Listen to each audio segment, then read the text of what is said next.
lanjutkan kajian kita tentang kitab Tafsir Jalalain. Bismillahirrahmanirrahim.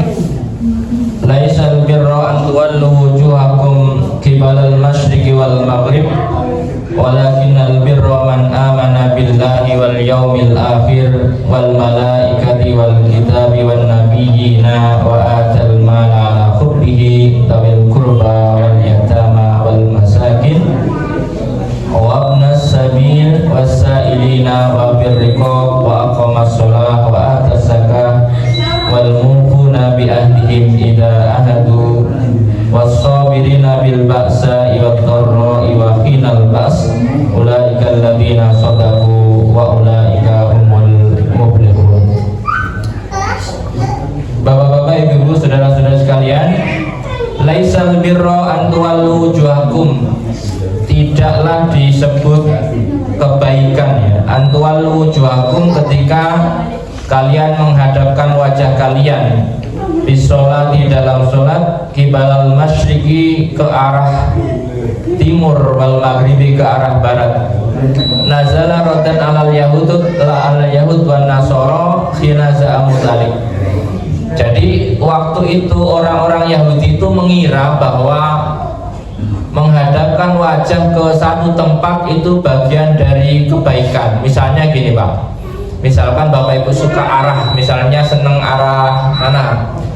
Arah barat ya, jadi bukan masalah arah baratnya itu yang dianggap baik, tetapi apa? Man amana billahi wal yaumil akhir.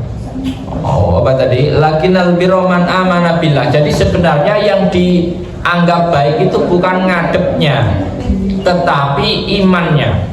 Nah, jadi nanti kadang-kadang kan orang itu jangan terpaku pada arah ya, maksudnya karena setelah mereka menghadap ke tembok ratapan misalnya, atau ke kiblatnya mereka yaitu Baitul Maqdis, seolah itu yang baik itu ya menghadapnya itu, padahal bukan itu yang dimaksud kebaikan. Yang dimaksud kebaikan adalah nilai imannya ya, man amanah, keimanannya, sebagaimana orang berkurban kemarin Pak. Jadi bukan mengalirkan darahnya yang dianggap baiknya, tetapi keikhlasannya. Makanya sholat itu kita tidak cukup dengan lahiriah saja. Makanya kalau ada orang sholat itu hanya formalitas lahiriah saja, itu sebenarnya belum dianggap baik. Makanya laisal birra an tuwallu wujuhakum qibalal masyriqi wal maghrib, kamu sudah sholat menghadap ke arah yang kamu anggap baik, tetapi kalau imannya nggak ada itu juga nggak baik. Misalnya ada orang sholat itu karena kampanye misalnya, giliran nggak kampanye ya nggak sholat misalnya ya Pak ya, ada apa nggak tahu, apa banyak ya misalnya, atau macam-macam sholat yang sifatnya itu formalitas. Kalau ada orang banyak sholat, nggak ada orang nggak sholat, itu juga bukan begitu ya. Makanya dalam hal ini kita sudah diajak masuk ke dalam hati.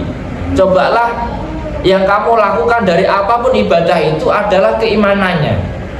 Ada orang misalnya pergi ke tempat yang disucikan, misalnya ada orang anggaplah haji atau umroh misalnya, tetapi kalau misalkan haji umrohnya itu bukan untuk menambah keimanannya, ya itu tidak ada nilai baiknya. Misalnya ada orang umroh tiap hari, tiap apa misalnya paling sering itu tiap minggu, tiap bulan lah. Ada nggak orang umroh tiap bulan? Ada. Tapi apakah imannya bertambah atau tidak? Ya kalau nggak bertambah ya itu formalitas jatuhnya, traveling. Jadi makanya antara ibadah dan traveling itu memang harus dicermati. Travel sambil ibadah boleh, ibadah sambil travel boleh, tetapi jangan sampai malah hilang ibadahnya, tinggal travelnya, atau status buat update status misalnya untuk ngasih makan medsosnya misalnya ya makanya boleh, tapi jangan habis untuk medsos. Makanya jangan sampai Bapak Ibu setiap sholat fardu terus di medsosin. Alhamdulillah sholat duhur hari Jumat misalnya, sholat duhur hari Jumat, misalkan alhamdulillah sudah hari sholat Jumat hari ini. Nggak usah begitu Pak, nanti habis.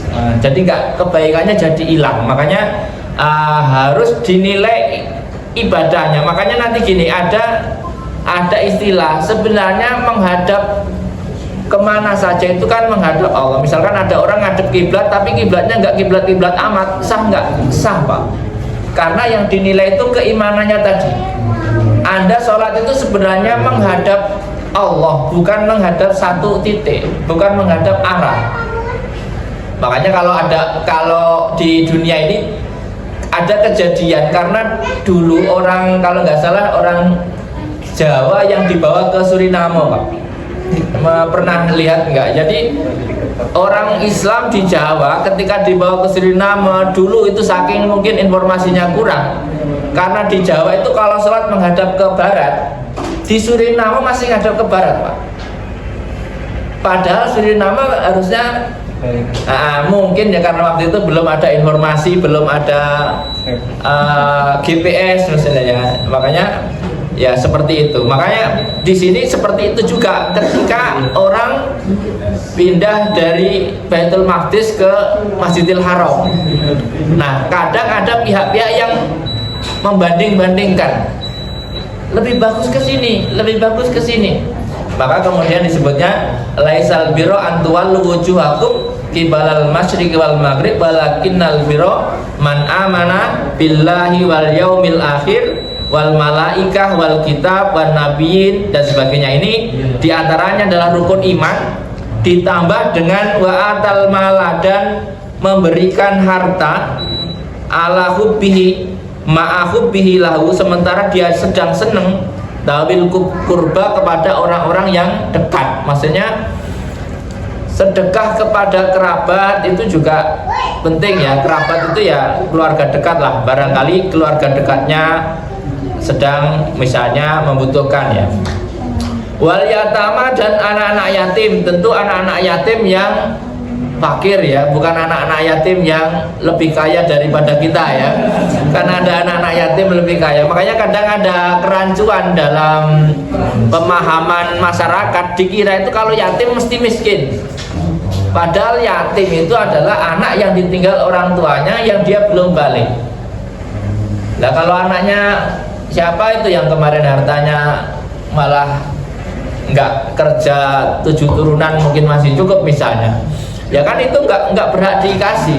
Jadi jangan gitu ya Pak. Maksudnya yatim yang dimaksud di sini adalah yatim yang miskin ya. Wal masakini wal masakin, dan orang-orang miskin. Miskin itu punya penghasilan tapi tidak cukup. Kalau Bapak Ibu masih merasa punya penghasilan dan nggak cukup, itu masih masuk kategorisasi ini. Boleh minta zakat ke Baitul Mal, ke lembaga amil zakat boleh. Mohon dibantu kami Pak, kami ini mustahik misalnya, punya penghasilan tapi nggak cukup. Penghasilanmu berapa? 1 miliar. Ya bukan begitu ya, artinya nggak cukup untuk kebutuhan pokoknya Pak. Kalau kita itu kan, kalau orang-orang itu kita insya Allah cukup-cukupin ya Pak ya. Takut salah saya contohnya ya. Kalau ada orang itu kan mungkin penghasilannya UMR misalnya, tapi nggak cukup. Ada kayak gitu itu. Ada juga yang penghasilannya 2 kali UMR masih nggak cukup. Ada yang 3 kali UMR Jakarta masih nggak cukup. Karena kadang-kadang cukup dan gak cukup salah metode ya. Sebenarnya kan konsep yang utama cukup untuk makan, cukup untuk kebutuhan pokok lah, paling tidak gitulah. Makanya sebenarnya kalau di Indonesia ini sebenarnya UMR itu sebenarnya kalau orang sudah punya penghasilan UMR sudah tidak bisa dianggap miskin. Karena paling tidak sudah cukup untuk hidup 1 bulan. Misalnya ya UMR-nya sekian, sewa kamar misalnya, normalnya orang hidup lah, sewa kamar anggaplah paling mahal itu paling murah, sewa 1 kos itu misalnya 500, makan 30 hari misalnya 450, Ada nggak Pak? 450.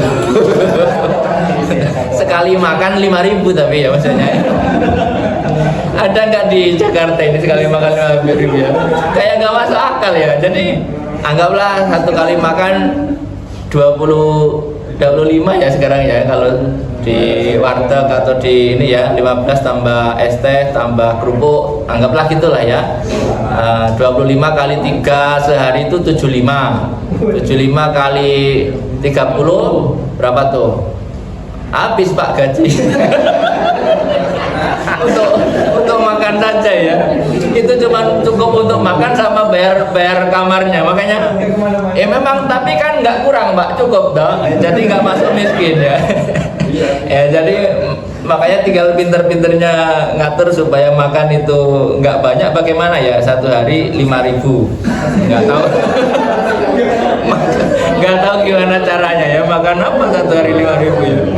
Ya sekarang nggak tahu lah, kalau di daerah-daerah perdesaan itu masih dapat lah ya 5.000 makan pecel sama kerupuk. Pecel cuma 3.000 ya, soto 5.000 ada ya. Cari berarti makannya di kampung, kerjanya di kota. Habis di ongkos.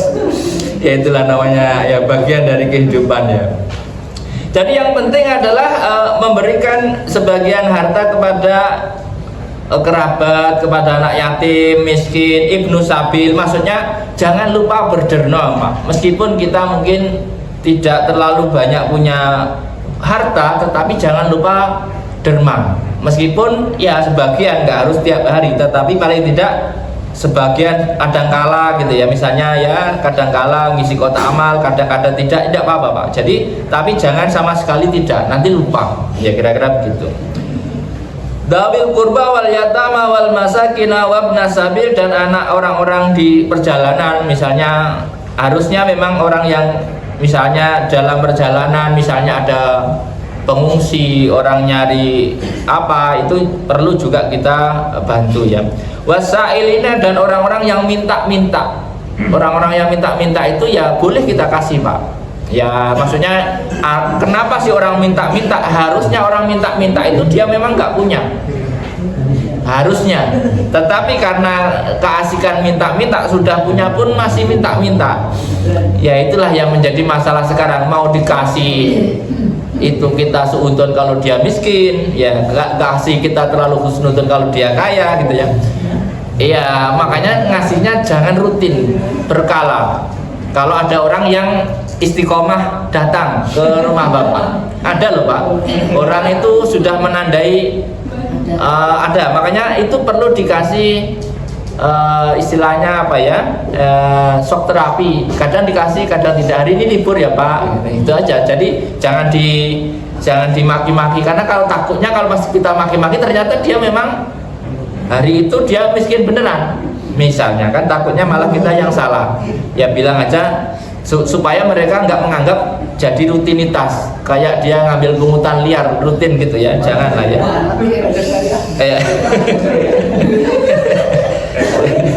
Wa masalah, dan orang yang dan dirikanlah sholat ya. Yang kedua setelah itu ya dirikan sholat. Orang yang mendirikan sholat itu ya utama dibanding hanya masalah perdebatan kiblat gitu ya. Wa atas zakat, dan memberikan zakat, menunaikan zakat ya. Zakat itu adalah apa yang difardukan ya. Lompat nggak jadi, oh lompat. Wafir rikob, dan orang-orang yang apa istilahnya, yang menjadi tawanan ya, atau mungkin hamba sahaya. Dulu, sekarang sudah nggak ada hamba sahaya ya. Dulu tuh hamba sahaya itu nggak punya harta Pak, hartanya hamba sahaya itu harta tuannya. Ya kadang-kadang repot ya, karena hamba sahaya itu juga hartanya tuannya. Jadi ya semoga itu tidak terjadi kembali hamba sahaya. Wa aqama sholat, dan dirikanlah sholat ya, al-mafruḍah ya. Jadi yang penting adalah sholat fardu. Bapak Ibu nggak usah terlalu ngoyo untuk melakukan sholat selain fardu. Kalau fardu harus dipaksakan, tapi kalau selainnya silahkan kalau misalnya memungkinkan. Makanya bagi bapak-bapak yang bekerja keras, waktunya terbatas, yang paling penting adalah sholat fardu. Terserah mau secepat apapun nggak apa-apa Pak, yang penting tumakninah. Ya intinya itu Pak, secepat apapun sholat Bapak yang penting tumakninah. Pokoknya tumakninah enggak apa-apa, pokoknya jangan ngayun itu ya. Baca Fatihah cukup baca Fatihah, terus baca sebagian ayat-ayatnya nggak usah susah-susah. Kulhu semua enggak apa-apa Pak. Jadi nggak ada keharusan ayatnya panjang, itu enggak ada. Kulhu saja, semuanya kulhu enggak apa-apa. Besok-besok inna semua juga nggak apa-apa misalnya. Jadi supaya sholat itu tidak menjadi berat ya, mudah sholat itu, dan cukup hanya menutup aurat Pak. Jadi nggak ada alasan nggak bisa sholat, karena di dalam sejarah Nabi dan sahabat itu kalau sholat bajunya misalkan kotor, tinggal cukup pakai sarung saja itu cukup. Yang penting menutup aurat. Laki-laki kan cuma pusar sampai lutut, atau bapak ibu kalau nggak punya baju sama sekali cukup pakai training saja cukup, bajunya dilepas dulu karena kotor misalnya. Tapi ya saya kira kalau zaman sekarang baju banyak, tinggal CO, tinggal CO 15.000 dapat kok ya baju ya. Kalau nggak ada baju bagaimana, pakai terpal boleh Pak, serius Pak, karung boleh. Jadi jangan terpaku pada baju yang formal Pak, karena syarat sahnya sholat itu yang penting nutup aurat. Bapak ibu pakai baju tapi dari plastik transparan itu nggak sah sholatnya. Perhatikan ya, sekarang itu semakin hari pakaian itu semakin tipis. Tolong ya bapak ibu kalau punya sarung, bapak-bapak khususnya, jangan sarung terlalu tipis. Sudah terlalu tipis transparan itu malaikatnya repot Pak, kamu sholat kok begitu ya. Mending pakai karung atau pakai terpal kalau nggak ada ya. Kalau terpaksa ya saya kira kalau bapak-bapak bisa sedia sarung dimanapun, sarung satu untuk sholat, khusus sholat. Jadi jangan dipakai yang lain.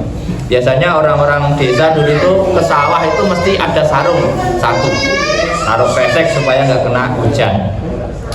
Wa atas zakat wal mufuna bi'atihim, dan orang-orang yang menepati janjinya ya, dan menepati janjinya ya.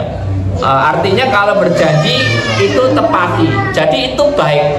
Jadi yang dianggap kebaikan itu bukan sekedar menghadap kiblat saja, tapi ada hal tadi ya, melakukan sholat, berderma kepada keluarga, kepada orang miskin, kepada anak yatim, kepada ibnu sabil, kepada yang minta-minta, kepada hamba sahaya, mendirikan sholat, menunaikan zakat, menepati janji, ida ahadu ya, ketika mereka berjanji. Janji kepada siapa? Janji baik kepada Allah maupun kepada manusia. Janji kepada Allah itu apa? Janji kepada Allah itu biasanya dalam bentuk nadar Pak. Makanya bapak-bapak, ibu-ibu, hati-hati kalau bernadar. Nanti sudah nadar nggak ditepati, itu sama dengan tidak menepati janji. Jadi kalau kiranya nggak bisa membayar nadar, jangan nadar yang aneh-aneh Pak. Kayak nadar kalau nanti dia menang saya jalan kaki dari Surabaya ke Jogja. Jangan Pak. Soalnya nanti kalau misalnya dia menang beneran, Anda itu harus bayarnya kepada Allah. Ya, mending kalau dia menang, ya suruh dia traktir bapak. Saya bernadar kalau kamu menang kamu harus traktir saya. Bukan nadar sih ya itu, apa istilahnya, pungli ya. Pungutan.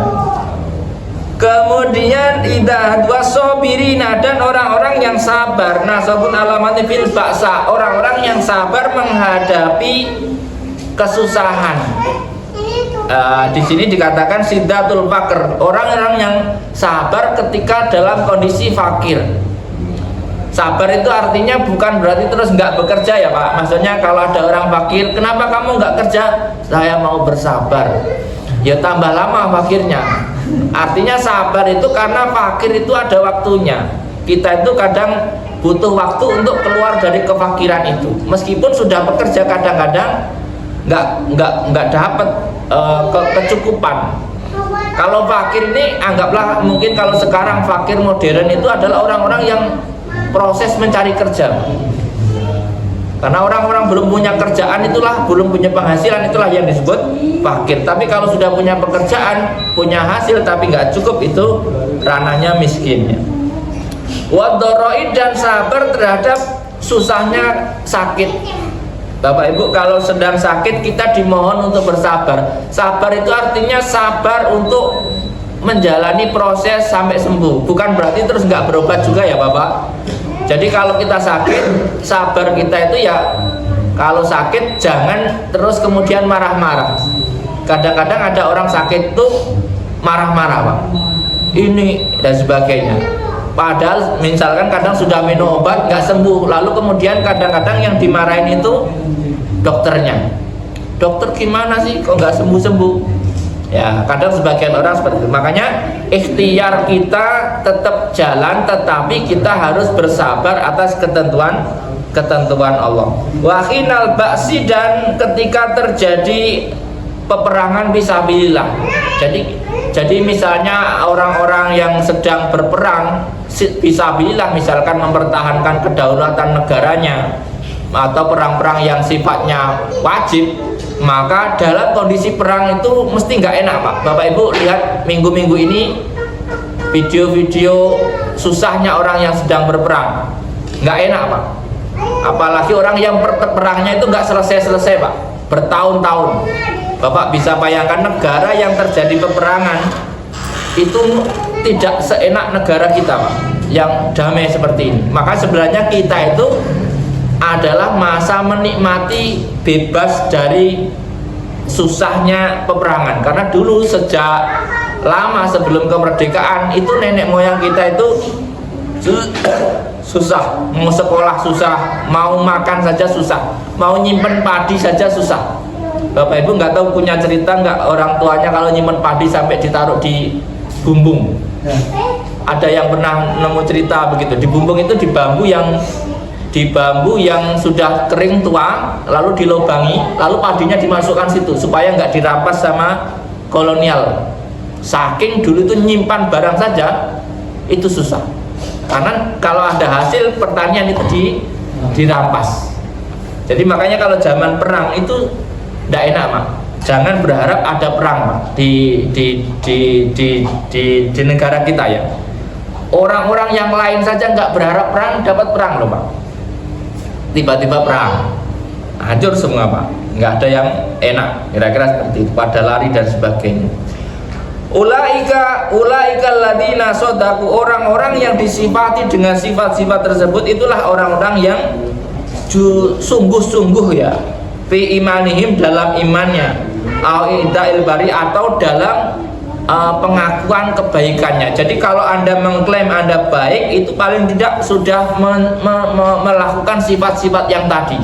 Sholat dilakukan, zakat ditunaikan, dengan orang lain dermawan misalnya, kalau janji ditepati misalnya, dan sebagainya. Kalau ada masalah dia sabar dan sebagainya. Wa ulaika humul muttaqun, dan mereka itulah orang-orang yang bertakwa. Bertakwa artinya orang itu kalau sudah melakukan hal-hal yang itu tadi, maka bisa masuk dikarenakan orang yang bertakwa. Makanya kalau dibalik, bagaimana cara kita menjadi orang yang bertakwa? Ya tadi itu, iman, terus kemudian tambahkan amal soleh. Amal soleh itu apa? Ya tadi, memberi kepada orang-orang terdekatnya, orang miskin, anak yatim, orang hamba sahaya dan sebagainya. Itu nanti cara menjadi orang yang bertakwa adalah sesimpel ini dalam Al-Quran. Kadang-kadang kalau kita ngikutin standarnya TikTok menjadi orang bertakwa terlalu susah Pak. Ikuti standar Quran saja menjadi orang bertakwa. Orang bertakwa itu gampang, nggak harus ganteng, nggak harus cantik Pak. Di sini nggak ada syaratnya kamu harus ganteng untuk menjadi orang bertakwa. Nah, syaratnya beriman ya. Kalau ganteng ya plus, tambah ya, mungkin tambah. Ya ayyuhalladzina amanu, wahai orang-orang yang beriman, kutiba alaikumul qisos, difardukan kepada kalian kisos. Kisos itu apa? Al-mumasalah bil qatla, artinya persamaan. Kalau orang membunuh ya dibunuh, itu namanya kisos. Jadi pengadilan secara sama. Kalau orang memotong telinga ya dipotong telinganya. Kalau bahasa Jawanya itu sing jiwit dijiwit, apa bahasa pepatahnya itu apa ya, orang yang mencubit ya kecubit gitu loh, apa istilahnya, dicubit balik dan sebagainya. Itu artinya kisos adalah memberi pembalasan setara terhadap orang yang melakukan pembunuhannya.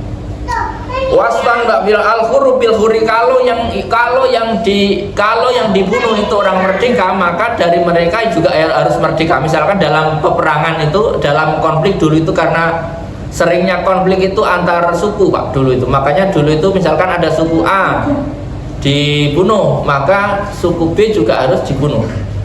Kalau suku A dikeroyok suku B, misalkan gantian satu orang suku B harus jadi istilahnya apa ya, ini karena hukum waktu itu masih begitu. Kalau sekarang sudah dihukum dengan hukum yang ada di aturan masing-masing negara ya. Wal abdu bil abdi, kalau yang dibunuh hamba sahaya ya, yang nanti yang dibalas adalah hamba sahaya. Wal unsa bil unsa, kalau yang dibunuh perempuan ya di sana harus perempuan juga. Jadi memang hukum imbal balik setara.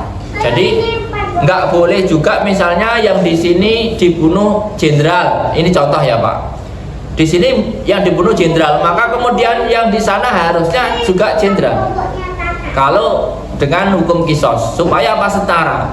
Tapi kalau misalkan yang dibunuh jenderal, terus kemudian kalau mau dibalasnya itu misalnya orang gila, misalnya orang gila tua jelek misalnya ya, kan nggak imbang. Artinya nggak boleh seperti itu. Makanya harus setara. Kalau dalam penyelesaian masalah supaya kehidupan itu berjalan normal, maka hukum itu harus diterapkan setara. Kalau kamu mukul sekali, jawab balasnya harusnya juga sekali.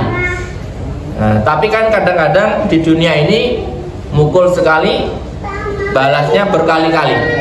Itu yang sebenarnya nggak sesuai, harus dihitung. Makanya kayak orang main game itu dipukul satu kali pakai ya setara lah, kira-kira begitu.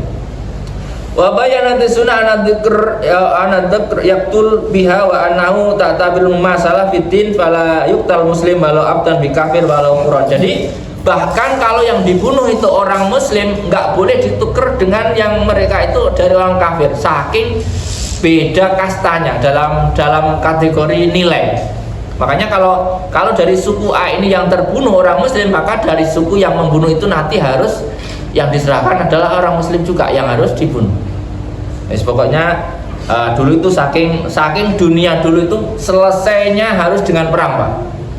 Nah, makanya kalau Bapak Ibu lihat di Timur Tengah itu perang adalah tradisi sampai sekarang ya. Makanya karena dulu itu segala penyelesaian masalah itu dengan perang dan sebagainya ya.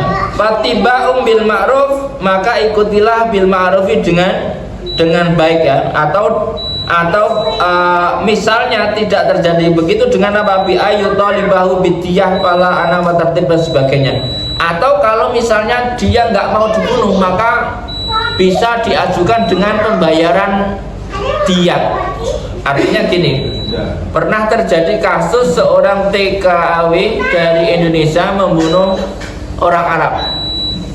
Lalu kemudian orang Indonesia ini harusnya secara hukum kisos dia akan dihukum mati. Tetapi karena mungkin menjadi sorotan publik, lalu kemudian diupayakan untuk damai. Nah, ketika ada perdamaian, lalu kemudian harus membayar diyat. Diyat itu apa? Uang ganti rugi. Nah, berapa uang ganti rugi? Kalau kemarin kalau nggak salah itu 2 miliar. Nah, pilihannya begitu. Kamu mau dihukum atau bayar 2 miliar. Nah, kadang-kadang kan 2 miliar itu susah Pak. Kadang-kadang maka sebagian orang kadang-kadang memilih dihukum mati saja, karena pikiran dia sampai mati pun nggak bakal dapat 2 miliar. Nah, tapi makanya artinya menghargai nyawa orang meskipun damai itu mahal. Harusnya begitu. Makanya kenapa harus bayar diat? Supaya dia nggak berdosa di akhirat, nanti dosanya nggak gede. Tapi kalau nggak bayar diat, ya dia yang dibunuh. Kalau dia dibunuh bagaimana? Dihukum mati bagaimana? Ya dia impas, dosanya kosong. Jadi makanya kalau orang membunuh, hukuman impasnya adalah dibunuh. Makanya hukum di Arab, mangqatala qutila, barang siapa membunuh maka dibunuh. Wa adaun ilaihi bi ihsan, dan tunaikanlah diat itu kepada orang yang mengampuninya atau ahli warisnya bi ihsanin, dengan ihsan. Ihsan itu apa? Ihsan itu ya dengan nggak usah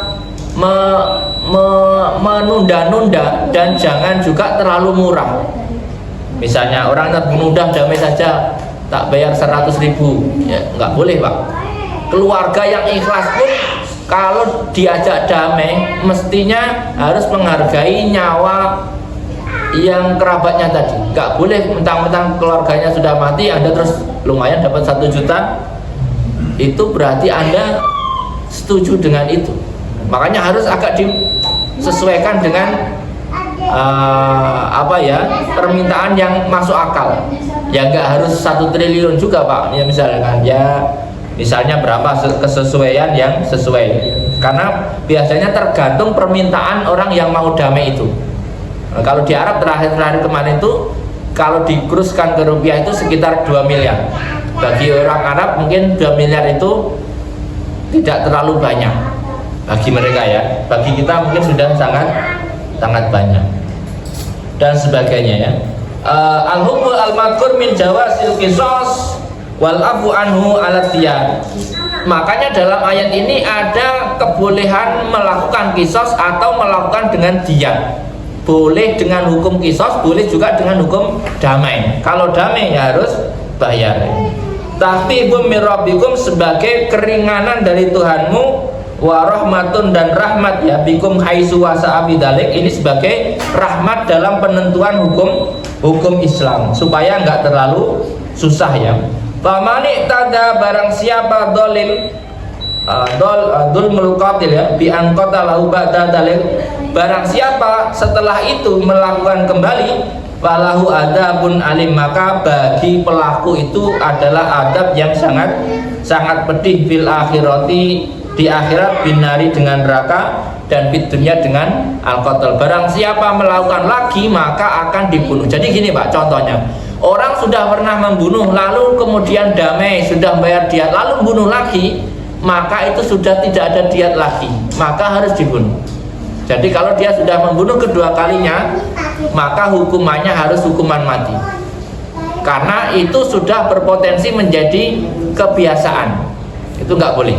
Makanya ketika kita dikasih kemurahan oleh Allah itu, jangan kemudian kita melanggar lagi. Kira-kira seperti itu pelajarannya.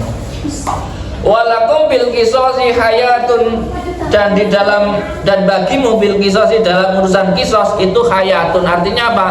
Dengan peraturan kisos ini maka kehidupan ini menjadi aman. Makanya ketika peraturan ditegakkan di suatu wilayah, maka kemudian itu kehidupan wilayah itu menjadi lebih baik. Bayangkan peraturan nggak ditetapkan, di mana-mana ketika ada peraturan dan peraturan tidak dijalankan, maka kehidupan di dalamnya itu seperti kematian. Hidup kok nggak jelas, ya gitu ya. Makanya kalau peraturan ditetapkan itu kehidupan itu kelihatan jelasnya.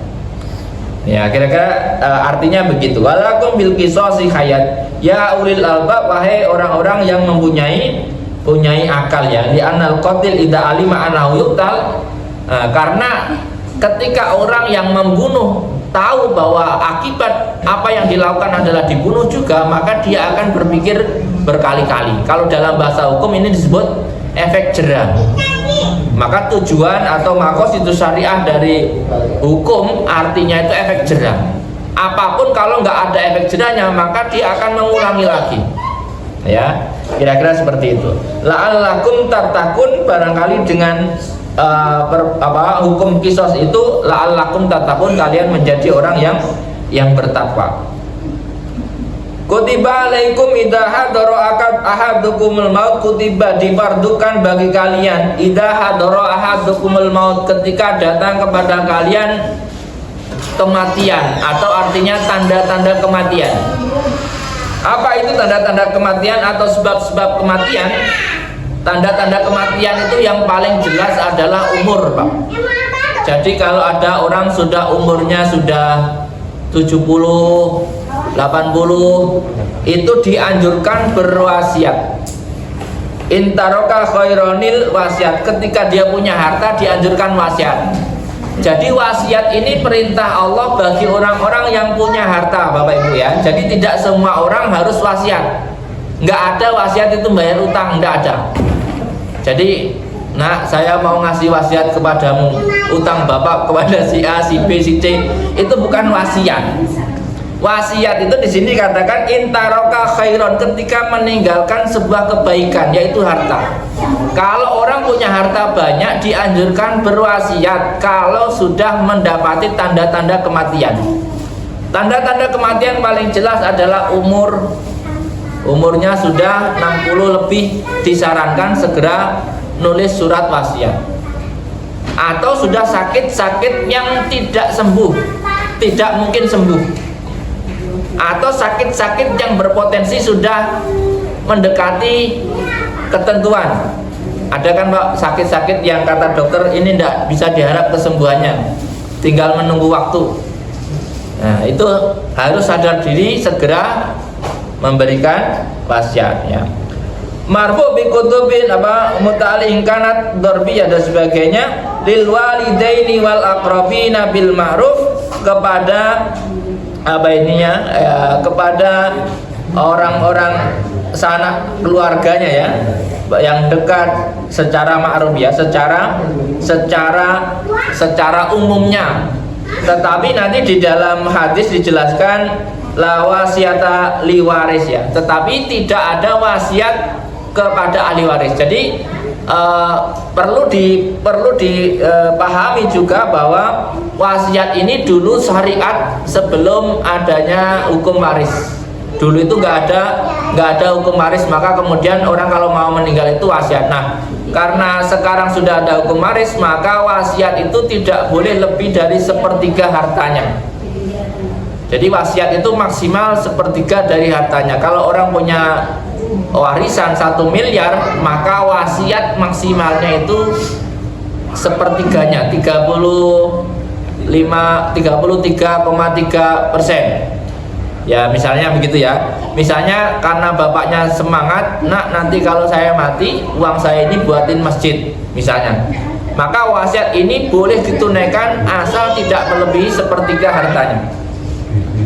Karena apa? Yang 2/3 nanti harus diberikan kepada ahli warisnya sebagai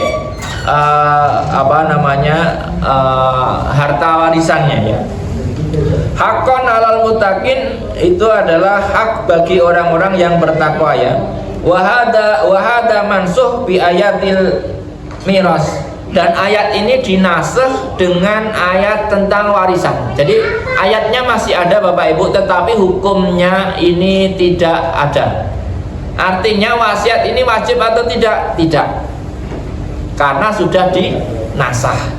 Ini penting bagi kita dalam membaca Quran. Tidak serta-merta yang ada ayatnya ini langsung kemudian wajib hukumnya. Nah, karena ini sudah dinasakh dalam ayat warisan. Makanya sekarang tidak semua orang kalau mau mati wasiat, enggak wasiat enggak apa-apa. Tapi kalau hartanya banyak banget, ya monggo, misalnya anaknya sudah cukup, hartanya masih sisa-sisa banyak misalnya, sebagian diwasiatkan untuk misalnya wakaf. Nah, nanti kalau saya mati, tanah ini tolong wakafkan untuk masjid misalnya, untuk pemakaman misalnya, ya nggak apa-apa. Tapi aturan dalam syariat adalah wasiat tidak boleh lebih dari sepertiga dari hartanya. Faman baddalahu ba'dama sami'ahu fa innama ismu alal ladina yubaddiluna ya. Barang siapa mengganti wasiatnya dan saksinya ya, pada masami'ahu fa innama ismu 'alal ladzina yubaddilu. Dulu itu sering wasiat-wasiat itu dipalsukan. Jadi misalnya Pak, misalnya pas wasiat itu ada 3 orang yang dikasih wasiat. Tapi ketika si wasiat ini sudah meninggal, nanti itu bertengkar, saling klaim dulu wasiatnya buat ini, buat itu, buat ini, buat itu. Kadang-kadang ada orang yang seperti itu, karena dulu itu belum ditulis wasiat. Makanya kalau wasiat sebaiknya dalam bentuk tulisan. Soalnya kalau katanya itu biasanya sering terjadi manipulasi. Apalagi yang misalkan yang diwasiati itu orang yang ngerawat misalnya, itu mesti ada revisi ya. Nah, barang siapa merevisi wasiat-wasiat tidak sesuai dengan yang seharusnya, maka dosanya itu ditanggung oleh orang yang merubah tadi. Fa innama ismu 'alal ladzina yubaddiluna. Innallaha sami'un alim. Sesungguhnya Allah Maha mendengar dan Maha mengetahui. Ya nanti tinggal ada risiko. Makanya kalau Bapak Ibu dikasih wasiat, sebaiknya ditulis dan suruh tanda tangan orangnya. Rekam, nah benar itu. Rekam video. Tapi takutnya kena AI. Saya itu curiga sekarang itu bisa itu. Wah kacau sekarang. Makanya sebaiknya gimana ya, suruh nulis di batu mungkin lebih di apa itu ya, tanda tangan di atas prasasti gitu ya, supaya jangan-jangan nanti kita kembali ke era prasasti yang lebih pasti. Soalnya kalau gambar sekarang itu disuudoni AI sudah, video saja sudah nggak jelas ini benar atau AI. Dunia ini kadang-kadang semakin lama semakin membingungkan. Paman khofa min musin, barang siapa khawatir terhadap apa ini orang-orang yang diberikan wasiat ya, janaban alal haqqi khotoan ya, au isman fa aslaha bainahum ya, bi an ta'amada dalika bi ziyada ala sulus au tasis ghina misalan fa aslaha bainahum bainal musi wal musa lahu bil amr fala isma alaih innallaha ghafurur rahim. Nah, misalnya ya, waman khofa min musin, barang siapa khawatir nanti orang-orang yang diberi wasiat ini enggak tepat ya, makanya fa aslaha bainahum, maka sebaiknya didamaikan di antara mereka. Artinya kalau wasiat sebaiknya kalau yang dikasih wasiat itu banyak, misalnya anaknya ada 7, nah wasiatnya itu harus didudukkan masalahnya. Nah ini wasiat misalnya ya, tapi kalau ke ahli waris kan nggak ada. Misalnya wasiatnya itu ke orang yang bukan ahli waris, ke apalah misalnya ya, ke apa umumnya itu saudara jauh yang bukan ahli waris misalnya, tapi sudah menjadi tim di situ misalnya, maka harus didudukkan nanti buat kamu sekian ya, buat kamu sekian ya, buat kamu sekian. Karena kadang-kadang wasiat itu tidak harus sama. Misalnya dibagi rata itu tidak harus begitu. Karena wasiat itu ya boleh nanti buat si penjaga toko sekian ya, buat penjaga gerbang sekian ya, penjaga apalagi sekian ya, boleh saja, bebas ya. Karena wasiat itu adalah mungkin upaya orang yang punya harta itu untuk memberikan hartanya kepada orang yang dituju selain ahli waris, karena ahli waris sudah ada bagiannya sendiri. Bala isma'alai innallaha ghafurur rahim, karena Allah sesungguhnya Allah adalah maha pengampun juga maha penyayang ya. Ya ayyuhalladzina amanu kutiba alaikumus syiyam kama kutiba alal ladzina min qablikum, wahai orang-orang yang beriman difardukan atas kalian berpuasa sebagaimana puasanya orang-orang sebelum kalian ya. La'allakum tattaqun, barangkali dengan puasa itu kamu menjadi orang yang bertakwa. Ini sudah sering kita dengar ketika bulan Ramadan ya.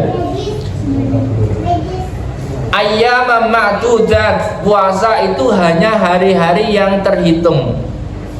Ai qalail au muaqqatat ba'da ma'lum wa hiya Ramadan kama sayati wakilaluhu tashilan alal mukallafin. Kenapa kok puasa itu hanya 1 bulan, enggak setengah tahun?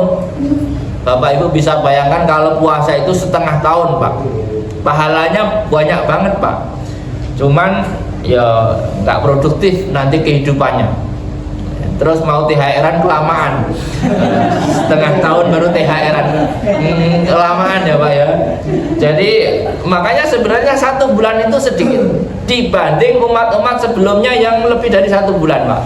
Umat-umat sebelumnya rata-rata 40 hari. Makanya puasa orang dulu itu rata-rata 40 hari. Puasa orang Jawa 40 hari, puasa orang Yahudi 40 hari, puasa orang Nasrani lebih kayaknya dari 40, 60 malah kayaknya ya, tapi nggak tahu. Makanya sebenarnya kita itu disuruh puasa cuma 30 hari, kadang-kadang 29, tergantung isbatnya ya. Pokoknya ya minimal 29, maksimal 30. Jadi nggak boleh kurang dari 29, nggak boleh lebih dari 30. Sesoleh-solehnya orang nggak boleh puasa Ramadan 31 hari. Dan sedablek-dableknya orang nggak boleh puasa cuma 28 hari. Nggak boleh ya. Ikut yang paling belakang mulainya, ikut yang paling depan mengakhirinya, itu nggak boleh. Nah, atau kebalikannya, ikut yang paling depan mulainya, ikut paling belakang mengakhirinya juga nggak boleh. Ikutnya harus satu paket dari awal. Faman kana minkum maridon, barang siapa di antara kalian yang sudah menemukan bulan Ramadan terus sakit, au ala safarin, atau kemudian menjadi orang musafir, maka apa? Faidatun, maka mengganti di hari lain. Faidatun ya, faidatun ai apa? Fa'alai iddah ma'aftor, yaitu mengganti apa yang dia tidak lakukan saat bulan puasa. Jadi kalau kita sedang mudik misalnya, kok nggak kuat karena macet, karena aneka ragam, terus kemudian puasanya batal, itu tidak apa-apa. Nanti tinggal diganti di hari lain ya. Ketika ada undur, sakit atau safar ya, undurnya sakit atau safar. Makanya kalau ada orang sakit, sakitnya tentu juga bukan sakit panu, sakit pilek, enggak lah ya. Maksudnya sakit itu yang kaitannya dengan perut lah, misalnya atau orang-orang yang nggak boleh telat makan misalnya, itu bisa diganti dengan hari lain. Wa alal ladzina yutiqunahu, dan orang-orang yang tidak mampu berpuasa, misalkan ada orang punya penyakit mah akut, sampai kapanpun dia nggak bisa puasa, bagaimana? Maka dia cukup membayar fidyatu ta'am miskin, cukup memberikan fidyah kepada orang miskin. Seberapa banyak diberikan kepada orang miskin? Qadroma ya'kuluhu fi yaumi, seukuran dia makan sehari. Nah, kalau seukuran makan sehari, kalau Bapak Ibu tadi sudah ukur setiap hari itu makan itu 75.000, maka fidyahnya harus senilai 75.000 dalam bentuk makanan pokok. Nah, misalnya Bapak Ibu kalau sehari itu makan beras berapa on satu hari? Satu berapa on Pak? Kalau satu orang itu berapa on? Gak pernah nimbang kan? Gelas berapa gelas? Yang sendiri misalnya satu orang ini kira-kira kalau ditakar gelas satu gelas sekali makan 1 gelas, berarti 3 kali pagi siang sore 3 gelas. Satu hari 1 gelas, yang berapa on kira-kira itu ya? 2 on. Ada nggak 2 on? 2 on. Nanti coba dihitung selama ini, karena Bapak Ibu aman-aman saja nggak pernah ngitung ya. Sehari itu makan berapa on?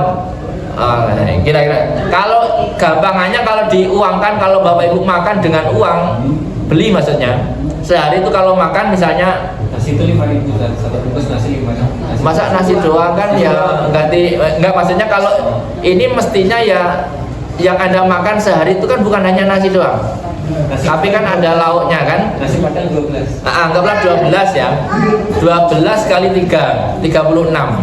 Setidaknya ya nggak kurang dari 36.000 fidyahnya per hari ya, diserahkan kepada siapa? Kepada orang miskin ya. Jadi kalau orang ini memang benar-benar nggak mampu puasa, di hari lain pun nggak mampu ya, cukup dengan membayar fidyah ya. Atau orang-orang tua yang sudah tidak mampu puasa. Orang-orang tua misalnya ya ada orang tua yang sudah nggak mampu puasa, atau orang tuanya mungkin sudah kadang sadar kadang pikun. Puasa, pas puasa tiba-tiba sarapan, nanti lupa lagi ingat dan sebagainya. Ya mungkin lebih aman dibayarkan fidyahnya ya. Walal ladina yutikunahu fidyatu ta'amu miskin paman tatawa'a mana tadi? Ta'amu miskin ya. Ta'amu miskin. Paman tatawa'a khairan, barang siapa menambahkan kelebihan ya, bahwa khairun lahu, barang siapa menambah dari takaran-takaran itu lebih banyak dalam membayar fidyah, maka itu lebih baik baginya. Artinya apakah harus cuman 1 gelas untuk fidyahnya? Enggak. Bapak Ibu misalnya karena orang kaya misalnya fidyahnya itu 1 ton 1 hari, boleh enggak? Boleh Pak. Apakah hanya 1 orang miskin? Enggak Pak, boleh banyak orang miskin. 1 ton dimakan 1 orang miskin, kasihan dong, nggak habis nanti kan gitu. Artinya sebenarnya ada pahala yang harus Anda kejar dari puasa yang tidak dapat Anda lakukan dengan bersedekah tadi. Karena sayang kalau nggak ada. Nah, sedekah di bulan Ramadan pahalanya kan gede juga.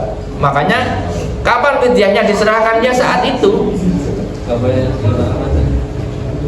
Iya, karena puasa Ramadan ya harusnya saat itu. Kecuali orang-orang yang masih punya potensi mau bayar puasa di luar Ramadan tapi nggak mampu. Tapi kalau sudah pasti nggak mampu, ya keluarinya harusnya saat itu supaya nilai pahalanya juga berlipat karena bulan Ramadan itu. Wa man tatawa bahwa khairul lahu wa antasumu khairul lakum.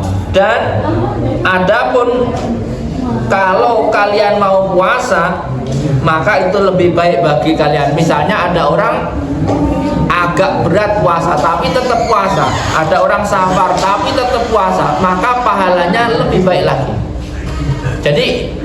Jadi kalau kita sedang mudik kok kita tetap puasa, pahalanya itu lebih baik Pak, dibanding tidur puasa. Jadi tetap ada tambahan pahala dibanding yang tidak safar, nilainya tetap berbeda. Jadi jangan merasa rugi dong kalau saya puasa, mending nggak puasa kan boleh, tapi tetap harus mengganti, dan ganti di hari lain selain bulan Ramadan pahalanya itu berbeda. Jadi tidak sama. Maka sebaiknya adalah Anda tetaplah puasa di bulan Ramadan, karena di bulan Ramadan itu sebenarnya pahalanya tidak sama dengan di bulan yang lain. In kuntum ta'lamun ya, itu kalau kalian mengerti. Artinya banyak orang tidak mengerti, dianggapnya sama hari itu, padahal hari itu nilainya berbeda. Hari Senin sama hari Jumat itu sama-sama hari tapi nilainya berbeda. Nah, kalau Bapak Ibu kan selama ini merasa hari yang paling berbeda itu hari Sabtu akhir bulan. Nah, ya biasanya kan. Seolah-olah hari Sabtu itu sebenarnya setiap hari itu memang ada bedanya. Hari Senin, makanya mungkin pahala kerja paling berat itu hari Senin. Awal bulan. Awal bulan. Ya, jadi mungkin ya, tapi pahala ibadah paling berat mungkin hari Jumat misalnya, Pak, nilai pahalanya ya. Tilkal ayam syahrul Ramadan alladzi unzila bihil Quran, karena bulan Ramadan itu adalah bulan di mana Al-Qur'an diturunkan min lauhil mahfuz ila sama'id dunya, dari lauhil mahfuz ke langit dunia ya, bi Lailatul Qadar, di dalam malam Lailatul Qadar. Artinya begini, Al-Quran diturunkan di langit dunia ini di malam Lailatul Qadar. Gara-gara satu malam yang ditempati untuk penurunan Al-Quran itu, 1 bulan menjadi istimewa. Inilah betapa luar biasanya Quran. Gara-gara satu malamnya dipakai untuk turunnya Al-Quran, maka 1 bulan ini menjadi istimewa. Betapa luar biasanya. Nah, jadi seperti itu. Hudan linnas, hudan sebagai petunjuk ya dari kesesatan, linnasi kepada manusia, wa bayyinati dan penjelasan, ayat wadihat ayat-ayat yang jelas sekali minal huda dari petunjuk-petunjuk bima yahdi ilal haq minal ahkam, tentang hal-hal yang terkait dengan kebenaran dan hukum. Wal furqan, dan menjadi pembeda antara kebenaran dan kebatilan. Wa man syahida minkum musyara, barang siapa menemui bulan tersebut maka berpuasalah ya. Wa man kana maridon aw ala safarin fa iddatum min ayyamin ukhra. Adapun bagi orang yang sakit atau sedang bepergian yang mengakibatkan kelelahan, maka boleh mengganti di hari lain. Yuridu bikumul yusra wala yuridu bikumul usra. Allah itu ingin memudahkan kalian, tidak ingin menyusahkan. Artinya dalam syariat Islam ini sebenarnya tujuannya adalah memudahkan manusia untuk beribadah, tidak ingin menyusahkan. Makanya ibadah itu tidak boleh dipersulit, Pak. Sholat seperti tadi ya, sholat itu yang penting apa? Yang penting tidak mencuri tumakninah, terus bener baca fatihahnya, sudah sholatnya sah. Puasa yang penting nggak makan nggak minum dari ini dan itu, yang penting nggak apa-apa, siangnya tidur seharian juga nggak masalah misalnya. Jadi sebenarnya ibadah itu tidak ada yang berat kecuali orang itu sendiri yang memberat-beratkan. Ya, sholat itu nggak usah harus, misalkan kenapa nggak sholat, nggak punya sarung BHS misalnya. Ibu-ibu misalnya kenapa nggak sholat, nggak ada mukena. Sebenarnya kalau nggak ada mukena cukup pakai kerudung, terus ini ditutupin pakai plastik, itu enggak apa-apa, pakai kresek. Iya, jangan terpaku pada alat sholatnya. Kadang kan selama ini terpaku. Sebenarnya kan yang penting ini tutup kresek, tadi kresek yang itu terus tali pakai apa itu, tali karet atau rafia, bisa Pak. Makanya tadi karung kalau nggak ada pakaian apapun, pakai karung itu loh Pak, enggak apa-apa. Tapi ya kalau punya pakaian ya janganlah ya. Ya. Makanya kalau orang Indonesia itu sudah sangat simpel. Laki-laki disediakan sarung, perempuan disediakan mukena. Ini sebenarnya ulama itu mengambil solusi yang tepat, karena mukena bisa dilipat. Nanti setelah sholat ya sebagaimana umumnya orang sini ya. Kadang-kadang makanya saya lihat orang-orang di Indonesia itu, orang-orang di mall ya, dia kerja pakai seragamnya, tapi waktu sholat pakai mukena. Itu sebenarnya itu sudah bagus loh sholat, meskipun mungkin ada hal yang belum sempurna dalam menjaga auratnya di luar sholat, nah itu nanti beda lagi. Tapi jangan sampai sudah ini nggak sholat sama sekali, ya sayang ya. Walituk milul iddata, dan untuk apa, menyempurnakan apa namanya masa atau jumlah ya. Maksudnya, dan agar menyempurnakan jumlah tadi, minimal kalau ada perbedaan pendapat tentang ru'yatul hilal ya, paling tidak puasa itu 29 hari atau 30 hari. Walituk minul iddatan walitukabbirullaha ala ma hadakum, dan bertakbirlah kalau harinya sudah sempurna. Artinya disuruh takbiran kalau puasanya sudah selesai. Makanya malam takbiran itu kapan? Malam yang sudah selesai Anda puasa. Nggak boleh Anda masih ikut puasa besok tapi malam ini takbiran, nggak boleh. Takbirannya harus ikut yang besoknya ya. Alal walitukabbirullaha ala ma hadakum wa la'allakum tashkurun, dan semoga kalian dengan ini itu bersyukur. Artinya sebenarnya kalau kita bandingkan dengan syariat-syariat agama sebelumnya, puasa kita yang cuma 30 hari itu lebih ringan 10 hari dibanding umat sebelumnya, dan pahalanya lebih gede dibanding umat sebelumnya, karena pahala puasa kita itu dilipat-lipat gandakan dibanding yang sebelumnya. Wa sa'ala jama'a nabiyya aqribun rabbana fanunaji ambaitun fanunadihi. Kemudian ada sekelompok orang bertanya kepada Nabi Muhammad SAW, Tuhan kita itu jauh apa dekat? Kalau jauh saya akan teriak-teriak, kalau dekat saya akan bisik-bisik. Sebenarnya Tuhan kita itu jauh atau dekat? Saya ingin memanggilnya. Orang dulu itu pertanyaannya polos, normalnya orang ya Pak, Tuhan itu jauh apa dekat sih? Kalau jauh saya mau panggil dengan teriakan, kalau dekat mau saya bisiki saja. Maka kemudian wa idza sa'alaka ibadi anni, dan ketika bertanya kepadamu hamba-hambaku, kata Allah, anni tentangku, fa inni qarib, maka sesungguhnya aku adalah dekat. Minhum bi ilmi khabarun bidzalika, ujibu da'watad da'i dadaan, dan aku mengabulkan permintaan orang-orang yang meminta, kata Allah. Fal yastajibu li, maka jawablah, maka tuh apa istilahnya, jawablah kepadaku ya, ai du'ai bi ahwal yu'minu bi, dan berimanlah kepadaku, la'allahum yarsudun. Barangkali dengan begitu orang-orang akan mendapat petunjuk. Artinya gini Pak, Tuhan itu dekat. Makanya sebenarnya kalau doa itu nggak usah teriak-teriak. Makanya doa yang paling kuat itu malah doa yang Anda batin Pak, di batin. Tapi syaratnya apa? Syaratnya fal yastajibu li wal yu'minu bi. Jadi kalau dipanggil Allah datanglah dan berimanlah, insya Allah doanya mustajab.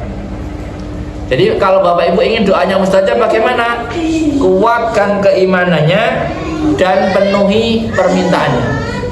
Jadi sebenarnya Allah ini mengajari kita apa ya? Adil Pak. Kalau kita dipanggil Allah segera datang, ya Allah itu ketika kita minta segera datang permintaan kita. Jadi tekniknya begitu. Makanya teknik supaya doa kita terkabul apa? Penuhi yang seharusnya kita penuhi kepada Allah. Ya, imannya dikuatin, sama yang diperintahkan dijalanin. Sudah. Perintah itu kan ya cuman itu saja. Jadi Bapak Ibu kalau sudah sholat 5 waktu, puasa sudah, zakat sudah, doanya itu tinggal dalam hati, ya Allah, kapan saya harus begini dan begitu ya.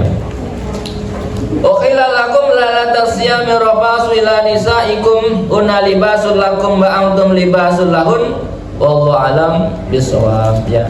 Insyaallah kita lanjutkan pada pertemuan yang selanjutnya. Demikian, semoga ada manfaatnya apa yang kita kaji pada hari ini. Adanallahu yakum wa lakum minkum wa wallahu muwaffiq ila aqwamit thoriq. Assalamualaikum warahmatullahi